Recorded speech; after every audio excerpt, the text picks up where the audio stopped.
Binawi ni Ombudsman Boying Remulla ang plano niyang ipasibak sa pwesto si Senator Joel Villanueva. Wala akong sekretong ginagawa sa aking trabaho.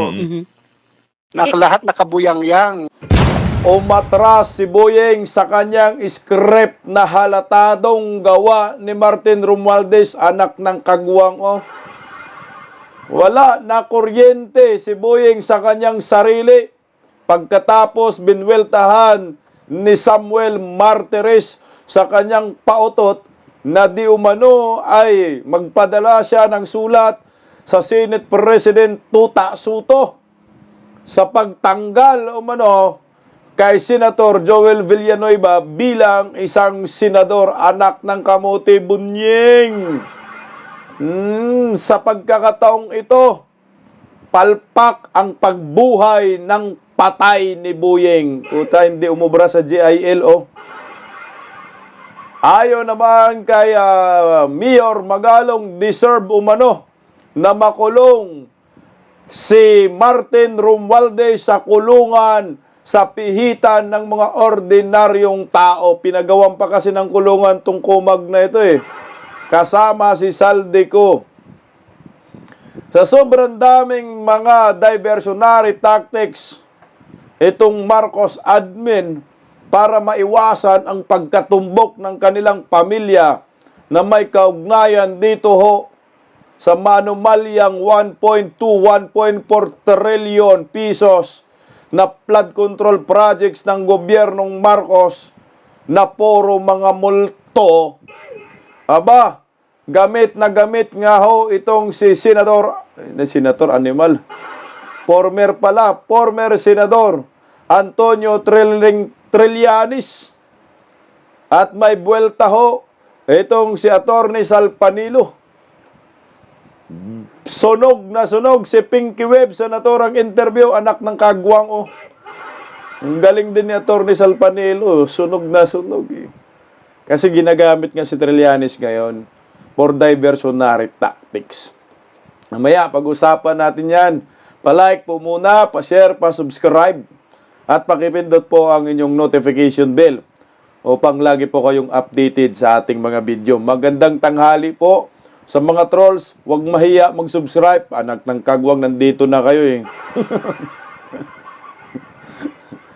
Unahin po muna natin itong issue tungkol sa mga pautot ni Boying Remulla.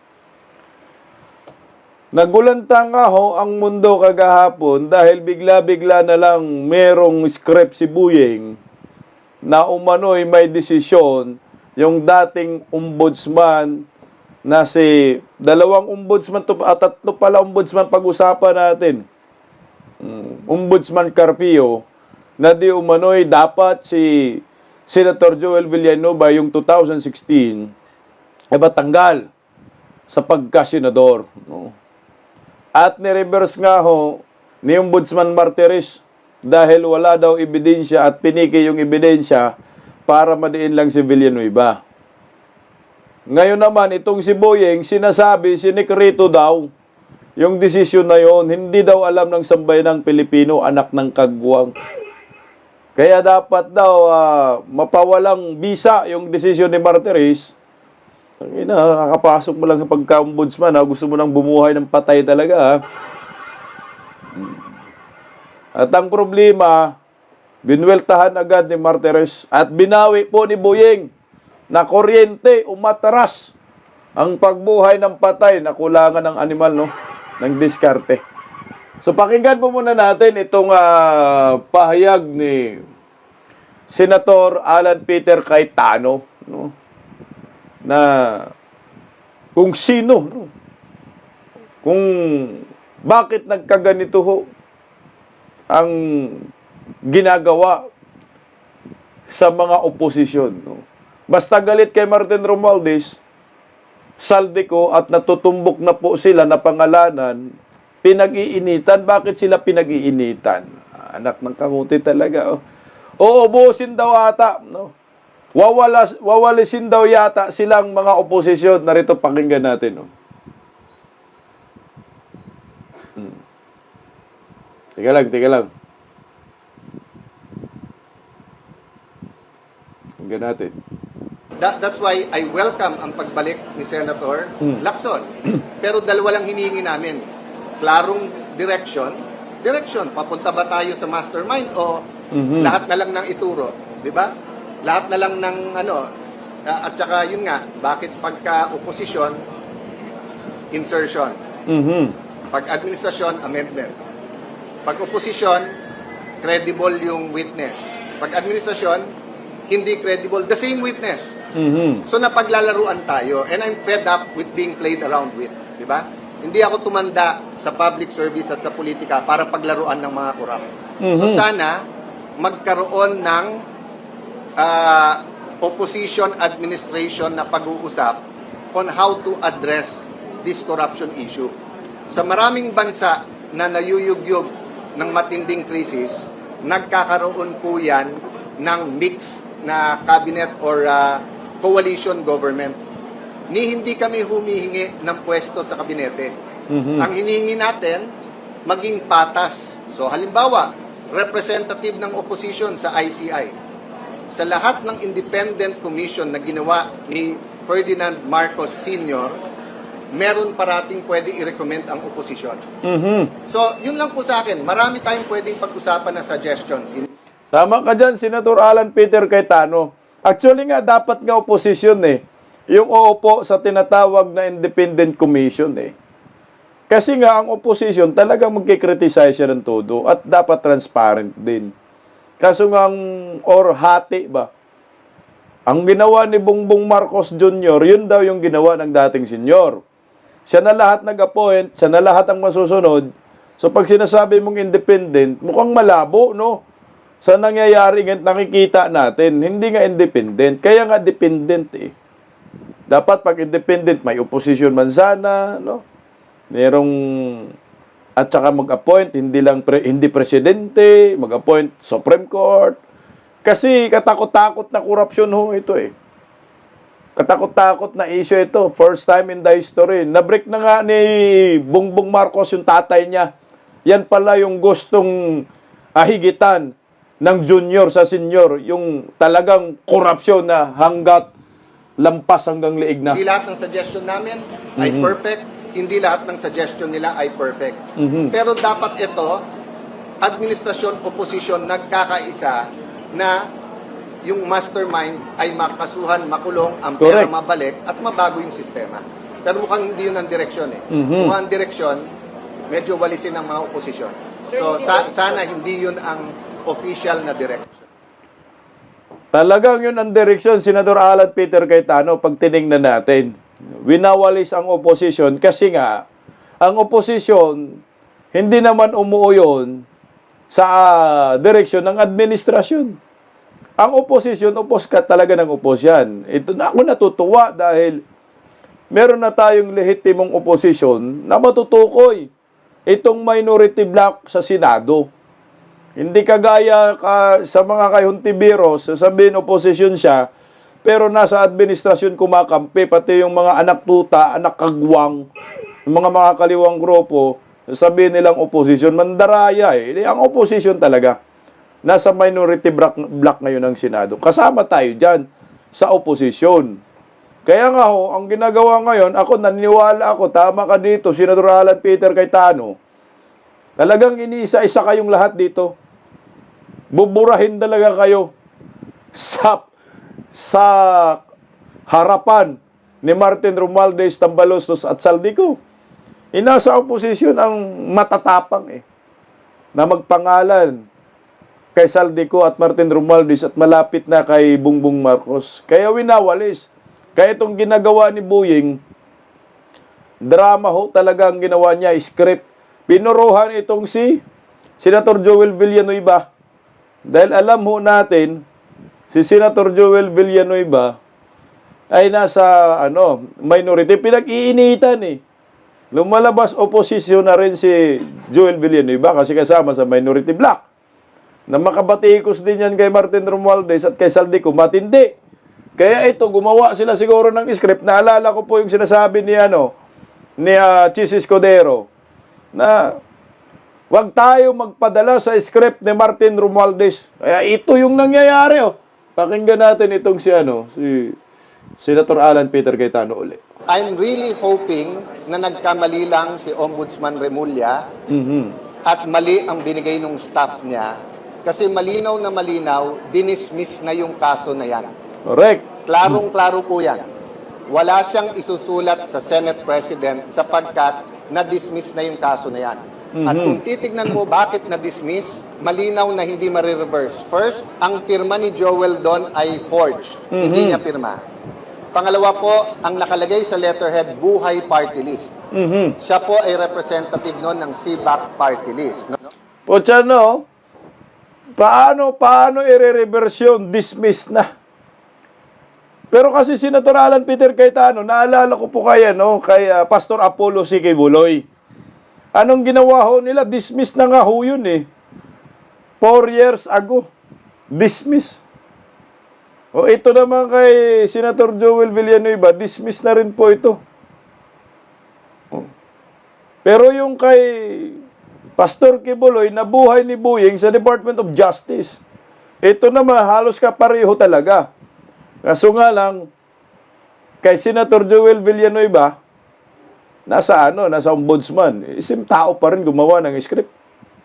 Si Buying pa rin. Putya, gamit na gamit si Buying ni Bongbong Meron talagang masamang plano itong si Bongbong Marcos sa mga oposisyon na kumukontra sa kanila. Sinisilip mantakin mo, patay na, patay na kaso, binubuhay, anak ng kagwang talaga naman. Payag kaya ang sambay ng Pilipino. Masyado nang halata Si Buying, halatang halata na, script nila. Ito ay panggigipit talaga sa mga kritiko nila. Puta na, hindi ito demokrasya, ito ay martial law na kung ganun Hanapan mo ng butas. Diversionary tactics. Tama? Yan ang malinaw dyan. Diversionary tactics. Para malihis ang usapan sa issue sa flood control na may kinalaman ng Marcos admin. Mantakin mo, ang dami ng pinangalanan nila Si Buying, kung sino-sino ng pinangalanan Kasama yung anak ng kagwang na DPWH bago na si Vince Dizon na 80 anyos na yung edad. Sabi ni Gatchalian, putim-puti ng buhok. Mantakin mo, nagsampas ang ombudsman, ibang tao. Dapat ang sinampahan ay yung si Saldico at si Martin Romualdez. Tuloy natin, Senator Alan. No? So this is not even a debatable matter. Unfortunately, parang naging circus nga, palakasan ng palakpak. And we know that there are certain people who are against Joel, who are against the minority. So, habang ginugulo ito ng mga mastermind, sila'y nakakawala. Correct. Isipin niyo po, kung unang araw na sinabi ng Pangulo, mahiya naman kayo, May kinasuhan agad. tinignan na kaagad kung ano yung ghost. Kinasuhan na kaagad yung 3, 4, 5 contractor na siguradong may ghost. Hindi na nagkaroon ng circus. Hindi na nakabuelo na kung ano-ano ang sinasabi ng ibang mga witness. Ano ba in-expect natin? Stop muna tayo, Senador Alan Peter Cayetano. Talagang ginuluho. Ginuluho talaga ito ng mastermind. Isipin mo, maraming paglilihis Tapos yung totoong mastermind, nagsakita na, anak ng kagwang Yung pinaka-mastermind, pangiwi-ngiwi na lang. Tingnan mo, di ba? Nasaan si Tambaloslos? Nagpa-hospital, di ba? Saan sa hospital? May balita tayo sa hospital? Wala, lumayas na ang animal, nakamaniobra habang ginugulo nila yung investigasyon ngayon. So ngayon, sabi, babalik daw si Panfilo Lacson sa Senate Blue Ribbon Committee. May unfinished business daw. Wala na, tapos na kayo magkita ni Romualdez. Binigyan ka na ng script, Panfilo Lacson. Kasi, hindi natuloy yung Senate Blue Ribbon Committee hearing. May pinagtatakpan. Yan ang maliwanag dyan. Tuloy, Sen. Pag yung ang 1,000,000 ninakaw gagastos yun para hindi mahuli. Correct. Eh yung tens of billions, maybe hundreds of billions ang ninakaw, guguluhin talaga nila to. So, ako, tinawagan ko si Senator Joel kanina, sabi ko, ito ay blessing, ito ay opportunity. Bakit? Kasi klarong-klaro to May order na tanggalin ka, na-reverse, na-dismiss yung kaso, very clear, wala kang pending na kaso sa ombudsman. So, ako tingin ko talaga mali ang naibigay kay Ombudsman Remulla. And I hope he will clarify that. Mali talaga. Hindi na ibigay. Mali yung script ni Boying talaga, Senador Alan Peter Cayetano. Kapal na mukha, script yan ni Martin Romualdez. Yan yung sinasabi ni Senator Chis Escudero. Huwag magpadala sa script ni Martin Romualdez dahil ginulo niya ang investigasyon.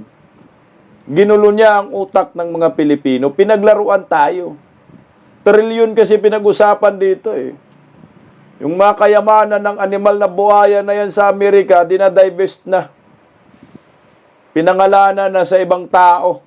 Bininta na lang ng $1 piso, anak ng kamote. Para pag naging guilty siya, pag embarguhin ng gobyerno ang mga nakaw niyang kayamanan, hindi naman, kasi nasa kroni na Yan yung mga ginagawa ng Marcos Sr., Imelda na buhay pang ngayon, ganun din yung ginawa ni Martin Romualdez. Yung ginawa sa Kingdom of Jesus Christ, KOJC, na plano nga sana ho nila gawin sa INC, pero hindi kinaya.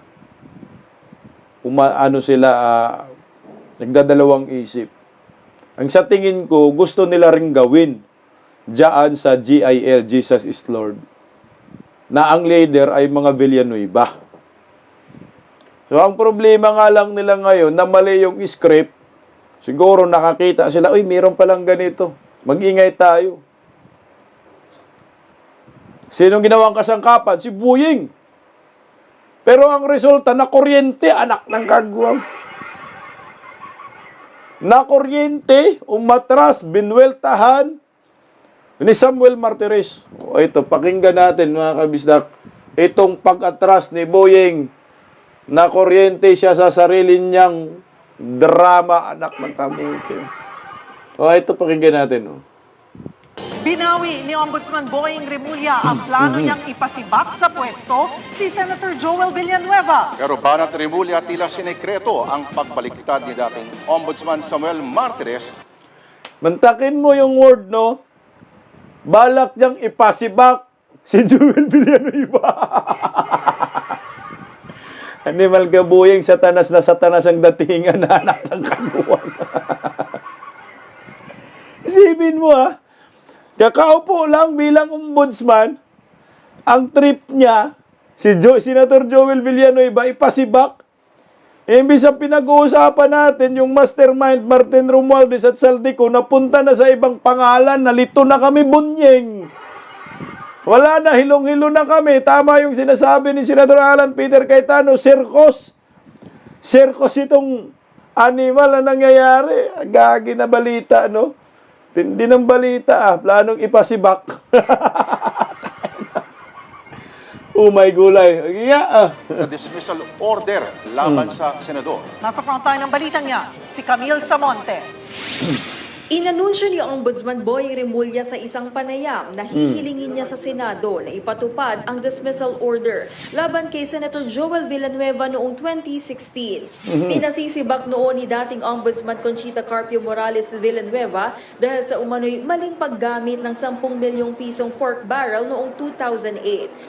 Pero hindi sinunod ng Senado ang utos ng Ombudsman matapos umanong magdesisyon ang legal counsel na wala itong kapangyarihan magsibak ng miyembro ng Kongreso. Si Remulla pa raw mismo ang maghahatid ng request kay Senate President Tito Soto para ipatupad ang dismissal order. Anak ng kaguwang, no? Siya daw mismo maghatid kay Tuta Soto. Utang na, personala na talagang nangyayari ngayon, promise. Kawawa yung minority black. Sila yung pinuruhan Ito maliwanag to, panggigipit. Panggigipit to. No, plano to, script to ni Martin Romualdez. Mantakin mo, ha. Ayan, putang inang iskol bukol. Iskol bukol! Namo mukol! Tingnan mo, ha. 2016 daw, no, pinag-auto si Senator Joel Villanueva na alisin siya sa pagka-senador. So 2016, tama ba? 2016, 18, 19, 2019, sinabi na i-reverse. So, doon muna tayo sa 2016, 19, 20, 21, 22. So, yung termino ni Joel, kung hindi ako nagkakamali, teka lang, 2016. O tama nga, 22 ni Senator Joel Villanueva, kung hindi ako pagkakamali, 2022, natapos na yung term niya bilang isang senador. Pero yung kautusan, 2016 daw, no, dapat si Senator Joel Villanueva ay sibakin, tanggalin sa pagka-senador. Pero na-reverse na 2019. Pag tiningnan mo, 2022, wala nang kinalaman yung desisyon kunyari, no? Wala nang kinalaman kasi tapos ang termino, tumakbo ulit sa pagka-senador si Senator Joel Villanueva, di ba? 2022, nanalo. Nanalo sa pagka-senador, muli. Tapos sisibakin mo ng ganun-ganun na lang. ano ba nangyayari sa Pilipinas? Utay na puro ka bulastugan, puro ka tarantaduhan, anak ng kamuti. Ang galing talaga ni Boyeng, gumawa ng script, kaso palpak siya ngayon, sablay siya, atras ang niya, bahag. Tumanggi muna magkomento dyan si Soto.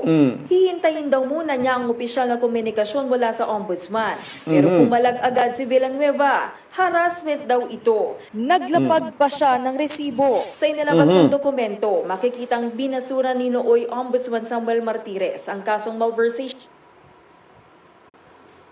of public funds laban kay Villanueva noong 2019. Wala raw probable cause laban kay Villanueva. Inilabas niya rin ang clearance mula sa Ombudsman at Sandigan Bayan na nagpapatunay na wala siyang pending na kaso. Matapos ang ilang oras, biglang bawi si Ombudsman Remulla. Hindi na raw niya hihilingin ang pagpapasibak kay Villanueva. Nagulat daw si Remulla nang malamang binaliktad nga ni Martires ang desisyon sa dating kaso ng senador. Parang si Raulo to si Boyeng. Untang na sunog na sunog. Ako natatawa na lang ako talaga dito. Kay Boyeng. Animal na script, di sinampal ka ng resibo. Dismiss na yan, paano? Ango-ango naman, nasubrahan na yata to sa dahon eh. Maliwanag na na-dismiss. Tapos pilit mong bubuhayin, anak ng kagwang, sino ka? Para questionin mo yung ginagawa ng dating ombudsman, Martires. Tangina, di napahiya ka dyan, anak ng kagwang. Pinipilit ho kasi nila ito. Baka sakaling makalusot. Pero, senator ka, tapos uto-utuin ka ng hinayupak na appointee ni Bangag na alam natin na gumagawa ng script. Putangina, palagan mo yan, Senator Joel Villanueva. Ako sa akin lang, nasasaktan yung mga miyembro ng GIL dito. Pati siguro sila nabodol, iwan ko kung binoto nila si Bongbong Marcos GIL. Kung sino yung nila inendorso. Malamang nasama si Bongbong. Tapos ito yung nangyayari ngayon sa kanila. Putang ina. Kasiraan din ito ng relihiyon nila eh. Itong ginawa ni Bongbong Marcos, ni Boyeng Remulla, Martin Romualdez sa kanila. Sira, kakaano pa naman nila, kaka-anniversary, di ba? Pero ito yung bumubungad pagkatapos ng anniversary. Pilit kinaladkad itong si Joel Villanueva. Pilit pinapahira ng putik. Sa totoo lang eh. Ang dapat puntaryahin natin ngayon, itong si Martin Romualdez, Saldico. Yan talaga dapat kasama si Bongbong. Pero bakit napunta sa ibang pangalan, apelyido, kamote, no? So, it's a surprise, secret decision that came out. nobody was raising that issue before. Joel Villanueva kept quiet through all the years. Ombudsman Martinez never spoke about it. Di ba? Parang secret decision siya. Alam niyo ba yon?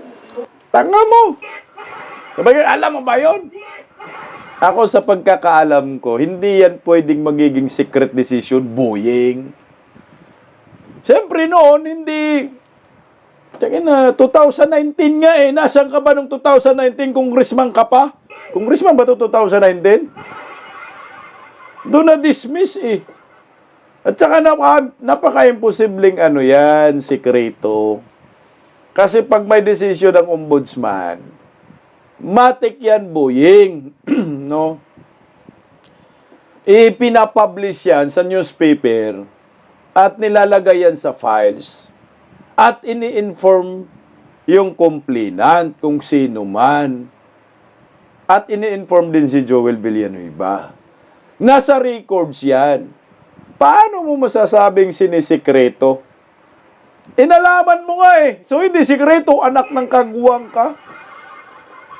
Aminin mo na may nag-utos sa'yo, nagipitin itong si Joel Villanueva. Sobra naman yan. Hindi na ho yan makatarungan.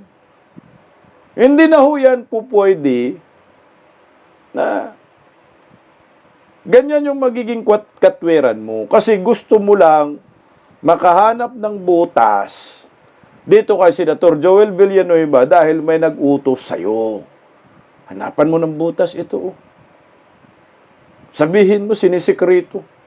Sabihin mo wala nang saysa yung desisyon. Ang putik naman Kakapasok mo lang dyan sa ombudsman.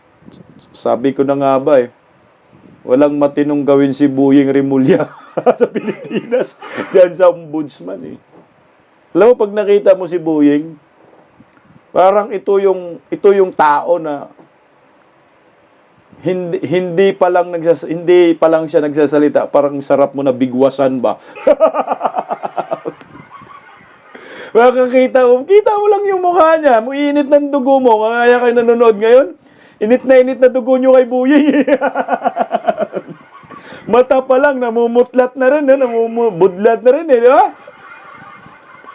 Kumbaga, ayaw mo magsalita, puta kita, sarap mo na bigwasan ba, init ng dugo mo, kumukulo na. Okay, tuloy Did you know about it? Nobody knows about it. Paglilinaw din ni Remulla, hindi ito panghaharas kay Villanueva. It's not harassment. It's something that everybody thinks to be still valid. That can turn out to be not valid anymore due to a secret decision. Dapat kasi, hindi naman na-publish yan. Animal, no? Not valid anymore through a secret decision. Pinangandakan niya talaga yan. Animal, Boying. Ang mata mo, Ying. Sarap mo. Ano ba yan? Ano bang nangyayari sa Pilipinas? Butang na sirkos Talagang gusto na talaga nilang silang masusunod. Bend the law. Ayan na, yan tinatawag na bend the law ni Erwin Tolpo. Sanay sila dyan, bumali ng batas. Hindi sinusunod yung batas. Sanay sila magsalaula ng batas, inaabuso yung batas. Dahil isip nila, wala nang makakahigit pa sa kanilang utak. Basta inisip nila. Basta ito ang gagawin namin, ito na yung batas. Yun yung masaklap dyan. Na pilit tayong binibilog ng mga taong ito, ng Marcos admin. Di ba nahalata ninyo? Pinaglalaroan na tayo. Tinarantado na tayo dito. Ginagawa ng tayong tanga ng mga animal na ito. Tayo na, manuong, galing ni Boy. Pumalakpak pa dyan, anak ng kamote. Ay, tuntua yung mga bubunis ng tanganista, lalo na yung mga trolls, andun sa comment section. Tuntua sila, nabuhay daw yung kaso ni, ni Joel Villanueva. So ngayon, napahiya kayo kasi umatras yung puunin yung budlat din ng mata. Diyan si Boying magaling. No? Expert siya dyan. Marami na siyang nabiktima sa Department of Justice. Balikan natin, unang biktima niya, si Bantag. Di ba? Pibis, Pastor Apollo Sikibuloy, former President Duterte, ngayon Senator Joel Villanueva. May gaba rin yan, Ying, sa totoo lang. Ako naniniwala ako, may karma talaga. Yung lahat ng kasamaan ginagawa mo, meron yang gaba. Sa Bisaya kasi, sinasabi ni Vice President Inday Sara, ang gaba dili gyud magsaba. Hindi talaga ano yan, hindi lang talaga magsasabi na gabaang ka na, sobrang ng kademonyuhan mo. Pero ewan ko si Boying kung tatablan to ng gaba. Kasi naalala po natin kasi si Boying, akala ko natin magbago na tong taong ito. Bago natin ipagpatuloy. Di ba nung nagkasakit siya, grabe talagang payat ni Boying yun eh. No? Sobrang payat niya. Marami pang lumalabas na balita, nakaratay na. Maraming payat ni Boying. Sabi pa nga, isang bulati na lang ang pipirma. Akala mo ba na yung taong ay iyon, binigyan ka ng ng Panginoon, chance na mabuhay, ay magbago ka, pero ito, matindi pa rin ang kasamaan. Kayo? Hindi yan nilabas. Nobody knew about it. Ayon naman kay dating Integrated Bar of the Philippines President Attorney Domingo Cayosa, dapat magpaliwanag kung sino man ang bumaliktad sa desisyon sa kaso. It was right for the ombudsman, the present one, to revive it kasi hindi naman nagre-prescribe yan. And to hold people accountable. They have to explain bakit hindi nila ito naksyonan.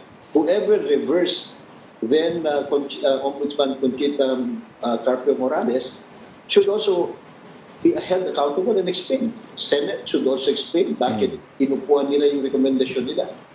Sasalang ang Office of the Ombudsman sa budget hearing sa Senado bukas. Personal na haharap dyan si Remulla pero hindi niya raw kakausapin si Villanueva. Wala pang bagong pahayag si Villanueva tungkol dito.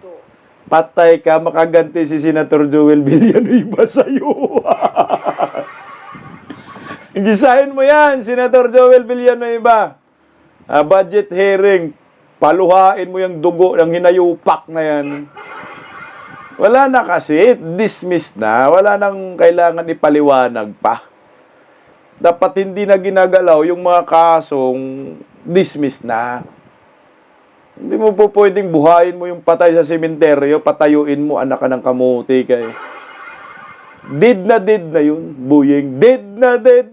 Ako sa'yo, sa mga pabigay-bigay ng bilyon mo, kaya patay bubuhayin ko. Ay, umatras na si Boying.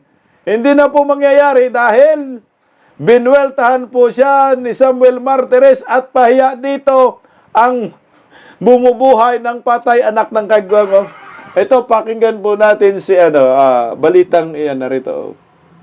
Sa panayam ng Super Radio DZPP, kinumpirma ni Martires na may ganito siyang desisyon.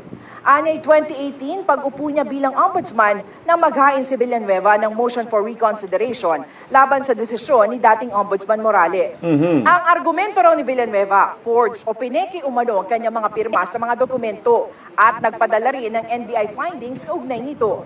Inilagay lang daw si Villanueva sa request ng Buhay Party List, kayong hindi naman siya miyembro ng party list na ito. There is no evidence on record na yung pera na tanggap ng Buhay Party List ay napunta kay Senator Joel Villanueva. I dismissed both cases, criminal and administrative cases.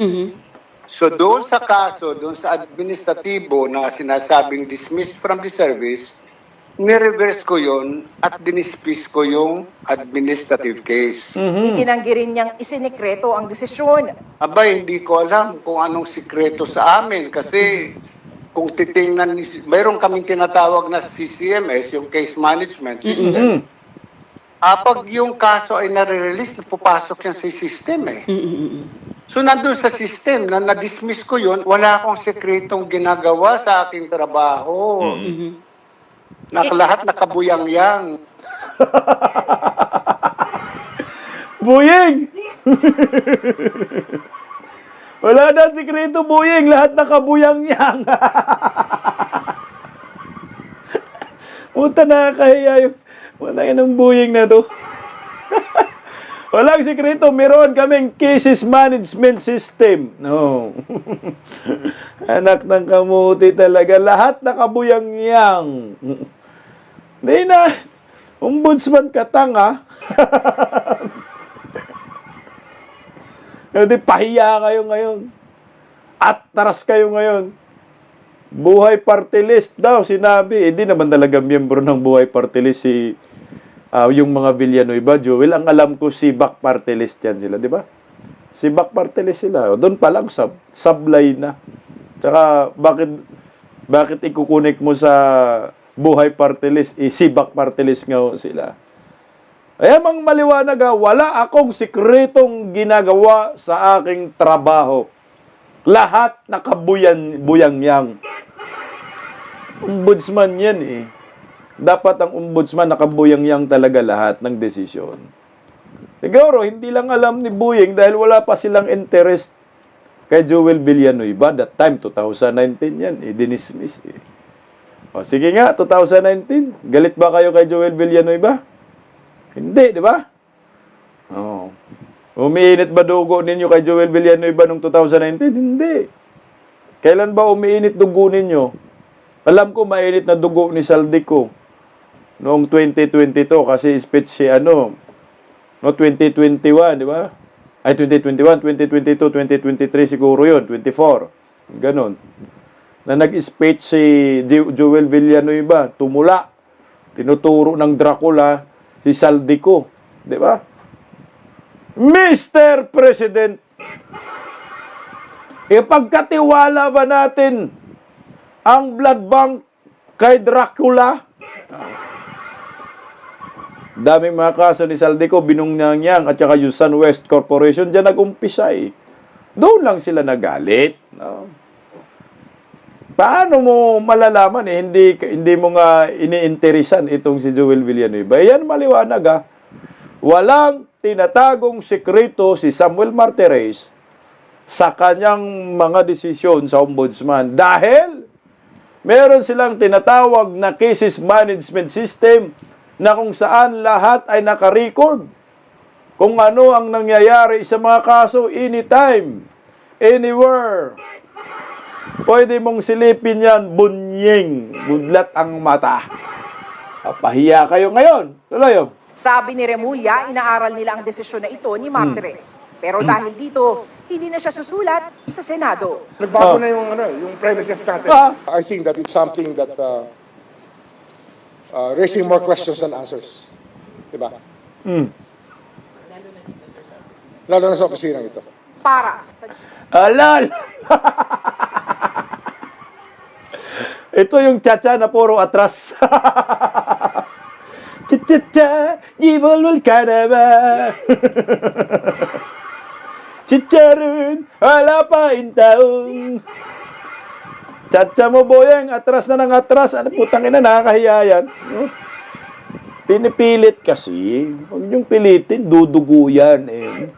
Napaghalataan na kayo na may mga masama kayong plano laban sa mga nag-criticize sa inyo. Laban sa mga galit na galit sa mastermind sa korupsyon. Ang tanong, sino ang may pakana ng ganitong panggigipit, pangharas kay Senator Joel Villanueva sa oposisyon, no, na gustong matumbok na, kagaya ni Senador Marcolita. Tumbukin na natin yan. Tumbok-tumbok na yung mastermind. Inalilihis. Daming diversionary tactics. Malamang sa malamang. Gawain ito ng mastermind sa flood control. Pakinggan natin si Senator Alan Peter Cayetano kung sino yung gumagawa ng kababalaghan na ito. Narito po. Sorry? Sino ang umaatake sa inyo sa Senado? Many, but definitely the mastermind. Correct. Hindi ba we've named it many times, and of course lumalabas ngayon sa hearing hanggang kay Mr. Jaldico. But wala naman, kayo ba naniniwala kayo hanggang doon lang yon? I don't think there's one mastermind. I think it's a group of people who came together, maybe stumbling into it. Yung latest ko narinig is that nalulun sa sugal sila Bryce at kailangan nila ng pera. So wala naman sa usapan Ghost, napunta sa Ghost, nagustuhan nila, natuto, in-export na nila sa ibang district engineer. That can be true or not. But until now, I have not heard from the DPWH, from the ICI, DOJ, or Ombudsman, a working theory. Napaka-importante sa kahit anong investigasyon ng krimen, ano yung kwento, ano yung narrative, ano yung working theory. Kasi doon mo makikita yung motibo. Di ba? And I mean, obviously, we have some people in our minds, but we'd rather the evidence speak for it. Hindi ako naniniwala dun sa mag-name ka muna to follow yung ebidensya. Doon ako sa lumabas muna yung ebidensya, tapos alam na natin kung sino. Alam ko kung sino nag-utos dyan, Senator Alan Peter Cayetano, yung mastermind nga. Si Tambaluslos yan, at si Saldi Kurakot. Yan ang maliwanag dyan. At konektado yan sa Malacanang. Lahat ng ginagawa ngayon na diversionary tactics, kagagawa niya ng mastermind sa maanumalyang flood control projects na trilyon-trilyon ang pinag-uusapan na puro ghost. Sila yan. Pinapatahimik nila yung mga nag-criticize sa kanila. Yung mga naglilink sa kanila na may kinalaman ho sila sa sindikatong ito, gumawa ho sila ngayon ng script. Pira pinagalaw nila, puta, trilyon-trilyon. Na ang latest, di ba, si Lisa Marcos nakaladkad na rin. Merong isang individual na dapat imbestigahan si Lisa dahil may ugnayan kay Minard Ngo, na tabla rin po na may kinalaman sa flood control scam. Ito yun eh. Guluhin nyo. Guluhin nyo yung oposisyon. Marcolita, Joel Villanueva, patikimin nyo. Gulatin nyo. I-divert nyo ang issue. Ito yung purpose nila ng mga mastermind. Diba? So all throughout, yung kay President Erap, kay President GMA, yung yung mga investigasyon in the past, di ba? Nauna muna yung ebidensya, saka kami nagsalita. Correct. So yun lang pakiusap namin na ituloy-tuloy natin yung investigasyon na to, pero huwag tayo pahit na ma-distract. Kaya kung sana pending yung kaso at saka dapat siyang alisin, di kahit member siya ng minority, kahit sino man siya, di ba? Kahit Senate President siya. Pero ngayon na nakita natin maling-mali, sana tayuan ng buong Senado at sana nga nagkamali lang. Talagang dapat tayuan. Huwag kayo magpasindak dyan sa ombudsman. Ginamit talaga ni Boying agad yung kanyang kapangyarihan. No? Sabi ko nga sa inyo, itong si Boying Remulla, ombudsman, parang Panginoon yan ng mga government official. Kasi si Boying kaya yang maglaglag ng government official, lalo na mga mayor. Ayan, siya lang suspende. Mag-utos lang si Boying ng complainant eh. Mag-complaint ka nga, ako bahala. Dismiss natin yan, suspendehin natin yan. Ganun katindi ang kapangyarihan ng ombudsman. Na sana, wag abusuhin. Eh kaso nga lang, yung mukha ni Boying talagang abusado. Mukha pa lang, hindi mo pagkatiwalaan yan. Animal eh, masisira buhay mo eh. Masisira buhay mo, masisira araw mo, wag nakita mo siya eh. No? Mastermind talaga. Yung may pakana nito. Kasabwat na nito ang Malacanang. ICI, ang malas nila. Gumawa ka ng ICI, ang purpose mo, takpan yung mga kababalagan ninyo, eh nasa social media na ang tao ngayon, kitang-kita yung galawan ninyo, putang ina, nagbumirang. Ngayon, live stream na daw sila. Dapat tumbukin na natin. Kaso, Senator Alan Peter Cayetano, si Boying kasi, hindi yan nagmamatter sa kailangan maebidensya muna lalabas. Yung impartiality niya, questionably. Bias yan eh. Hindi pa nga nakaroon ng preliminary investigation, sasabihin ka na convicted ka na eh. May kasalanan ka na eh. Ganong katindi si Boying, di mo naalala natin kay Bantag. Wala pang warrant of arrest, sasabihin na agad na puganti ka. Wala pang decision, sabihin ka na, sumuko ka na, anak ng gagwang talaga si Boying panggulo sa buhay ng Pilipino. Pahiya dyan si Boying Rimulya. Dapat tumbukin yung mastermind. Sino bang mastermind natin na dapat tumbukin? Wala nang iba. Si Martin Romualdez. Na ayon kay Mayor Magalong, na tabla rin ginawa nila ng issue, ay deserve umano makulong itong si Boying Rimulya. Ay, Boying Rimulya, sorry. Kamukha kasi si Martin Romualdez at si Boying, yung nagkatabi niya, di ba? Ayan. sorry. Ulitin ko. Sabi ni Mayor Magalong, deserve umanong makulong itong si Martin Romualdez kasama si Saldico. Narito po, pakinggan natin. The idea of entertaining Speaker Romualdez as a state witness is really hindi dapat mangyari. They deserve to be jailed. To be very blunt about it, they deserve to be jailed. And what about Saldico? Nasa ibang Ay, lalong-lalo na. Ay, hindi nila pauwi niyan. Okay. But sir, Ayan, they deserve to be jailed. Talagang nararapat makulong tong mga animal na to. Ito Boying, oh. Sinabi ni Mayor Magalong, Martin Romualdez, Saldico. Yung pasaporte, hindi makansila-kansila. Hindi pwedeng magiging state witness kasi nga, di ba, sinabi nga ni Mayor Magalong, ito mastermind yan eh. Mastermind yan si Martin Romualdez. Bakit mo gawin yung state witness? Ito dapat nakapokus si Boying. Ang dami-dami mong Boying pinangalanan, nalito ng taong bayan. Pwede ba, focus mo na kay Saldico, Martin Romualdez, dahil trilyonis pinag-uusapan kung ano-anong nasa utak mo, anak ng kagwa mo. At dapat kung ikukulong sila, dapat hindi sila ikulong sa mga magagandang jail. Correct. Hindi yung gagawa ka ng magandang jail para sa kanila. Hindi dapat. They don't deserve it. O, narinig mo yan. Isa pang Rimulya, John Vic. Kasi John Vic, nagpagawa ng kulungan para daw doon. Tama. Ikulong sa mga ordinaryong kulungan. They have to go to the city jail. Ordinary jail. Para Kaya lang. maramdaman nila. Anong hirap makulong. Ako, nakulong na ako eh. Alam ko.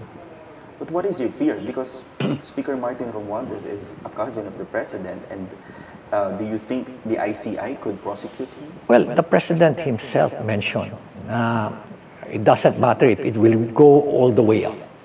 Very clear si presidente dyan eh. Nililabel. Okay, tingnan mo bago yan. Ito na nga ho yung issue ngayon. Kaya bang ipakulong ni Bongbong Marcos ang kanyang pinsan? Para sa akin, hindi niya kaya. Yung sinabi niya na pakulong na managot ang dapat managot, mahiya naman kayo. Putang ina, drama lang yun. Pero si Martin Romualdez, tablahin niya, durog siya dyan. Alam ko may hawak si Martin na mga alas labang kay Bongbong. Talagang hindi yan tablahin ni Bongbong. Kaya nga may ICI eh. Saldico, di na yan papauwain. Pero kung maiipit na talaga si Martin Romualdez, malamang sa malamang, palayasin na yan ni Bongbong, huwag ka nang bumalik, madadamay kami. Ganun yung script dyan. Kitang-kita, basang-basa na ho natin eh. Tama dito si Mayor Magalong. Na kailangan kang makulong. Nararapat ka sa kulungan at huwag bigyan ng kulungan, huwag gawa ng kulungan, anak ng kagwa nga John Vic Rimulya Brothers, mga walang kwenta. Ba't magawa ng bagong kulungan sa mga kawatan nito gaya ni Martin Romualdez? Ipakulong mo yan sa Bilibid. Ipakulong mo yan sa city jail na ordinaryong kulungan, pinagawan pa, anak ng kamuti. Buti pa ho itong si Mayor Magalong, talagang matapang na sinabi niya na ipakulong nyo sa ordinaryong kulungan, deserve na makulong itong si Martin Romualdez at Saldico, which is yun naman dapat. Diba?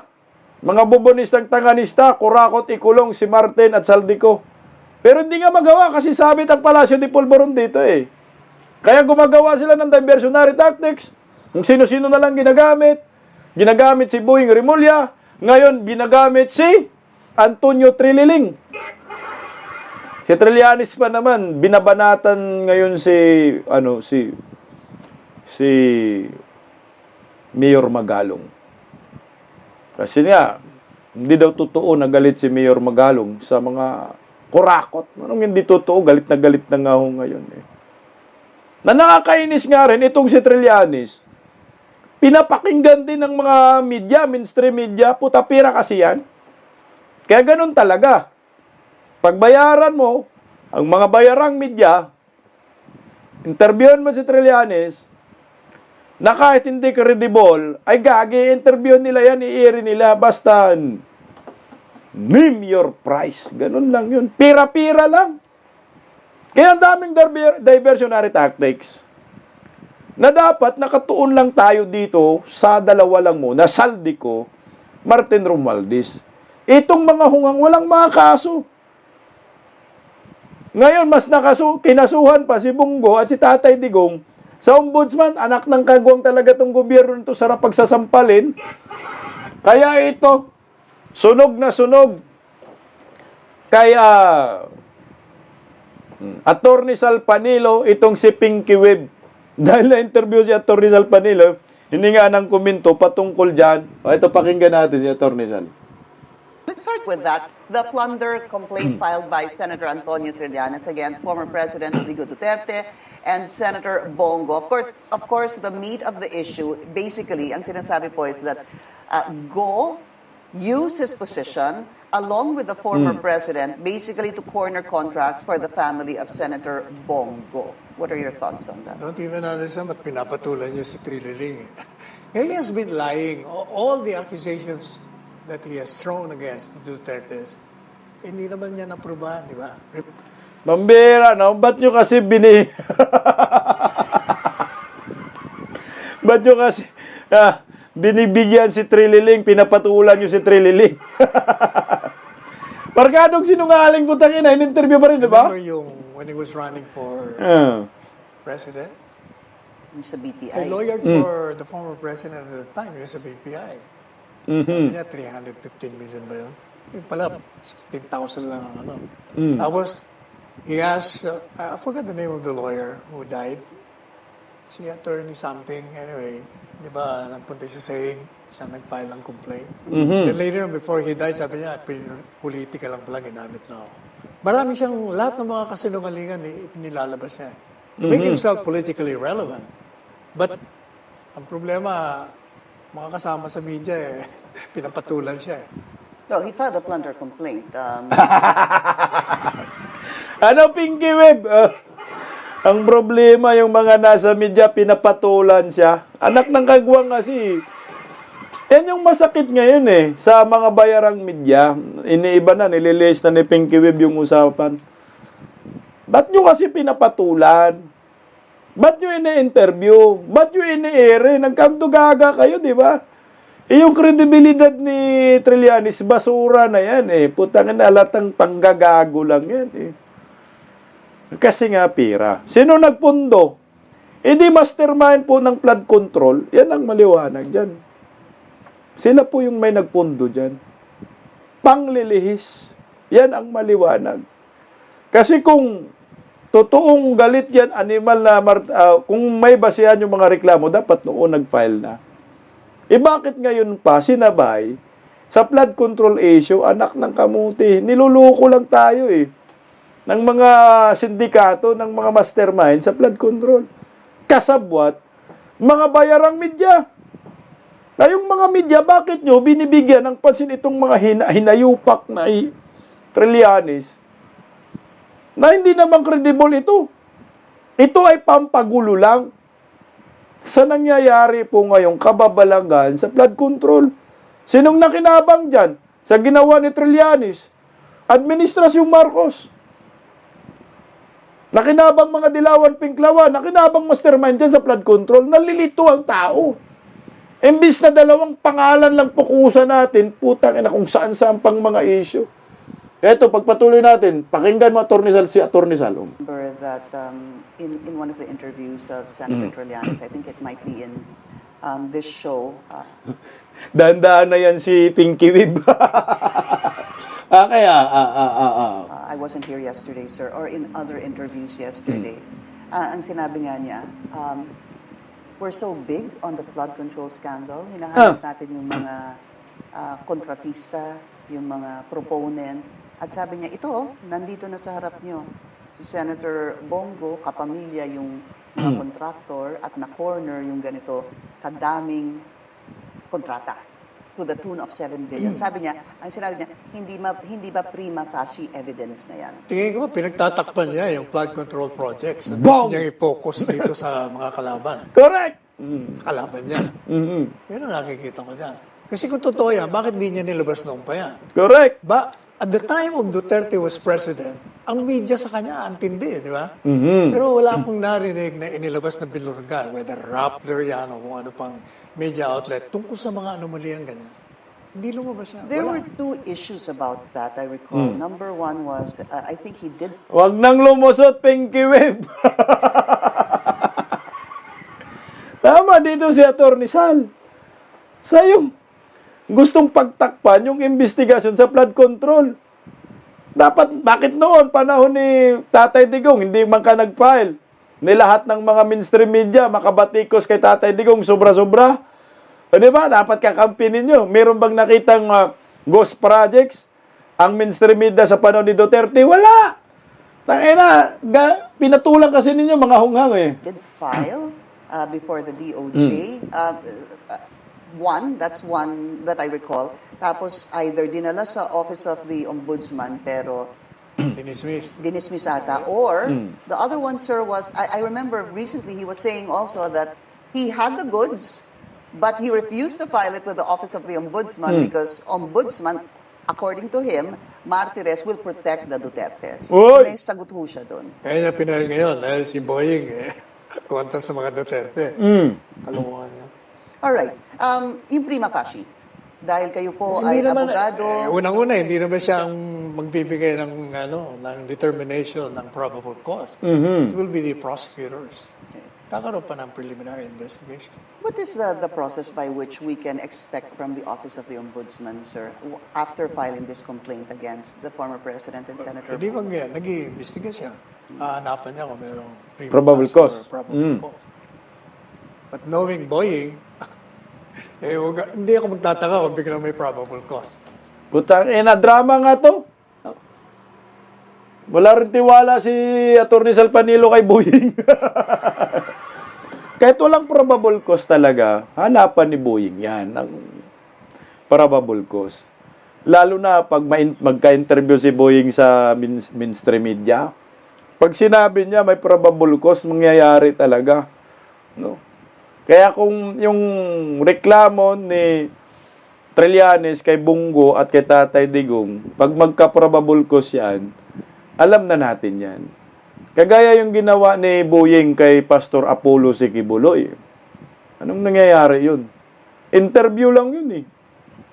Ang sabi nga ho ni Boying, tinitingnan namin yung kaso ni Pastor Apollo Sikibuloy. Nakita talaga namin na may pananagutan si Pastor Kibuloy at yung lahat ng kasamahan niya.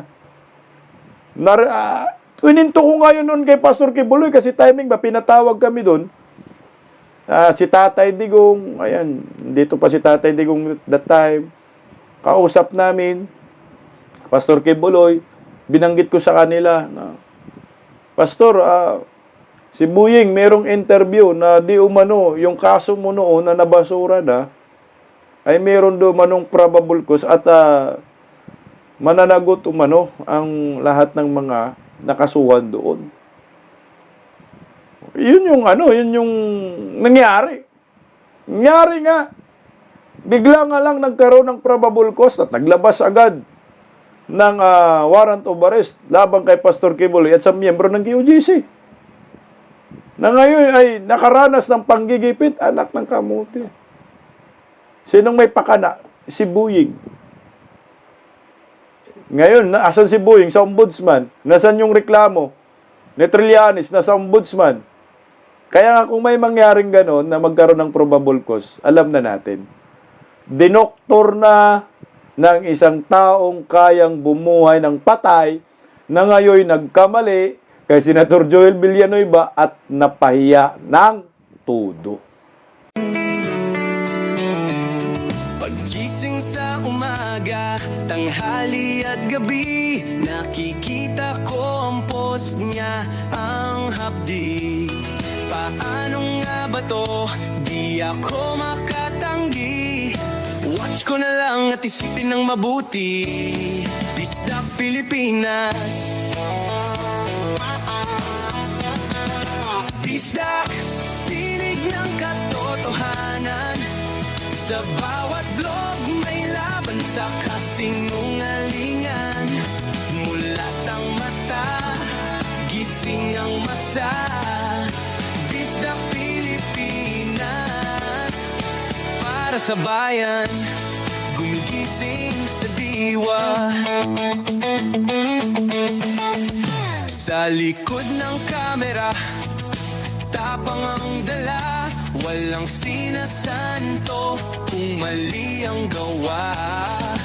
Hinay-hinay, pero palaban. Boses ng tao sa digital na labanan. Bisdak, tinig ng katotohanan. Sa bawat vlog may laban sa kasinungalingan. Mulat ang mata, gising ang masa. Bisdak Pilipinas, para sa bayan, gumigising sa diwa.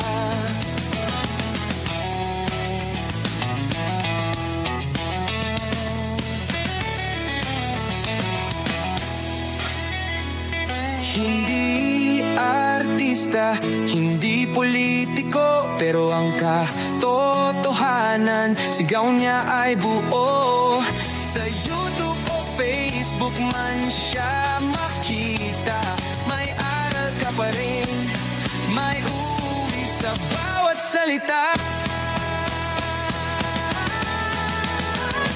Bisdak, gising sa katotohanan, di lang kwento, kundi panawagan.